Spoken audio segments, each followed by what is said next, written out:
নমস্কার। কবিগুরু রবীন্দ্রনাথ ঠাকুরের জন্মজয়ন্তীতে তাঁরই একটি সৃষ্টি দিয়ে তার প্রতি শ্রদ্ধার্ঘ্য নিবেদন করছি। কবিতাটির নাম প্রার্থনা।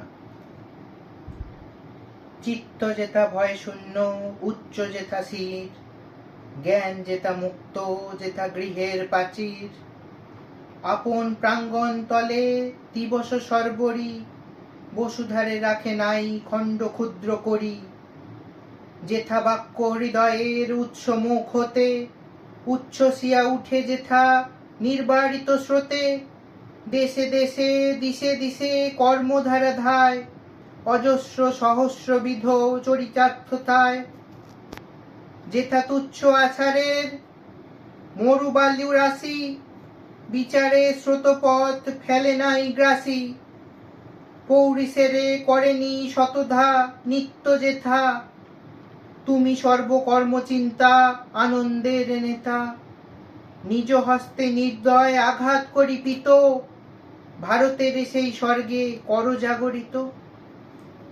নমস্কার।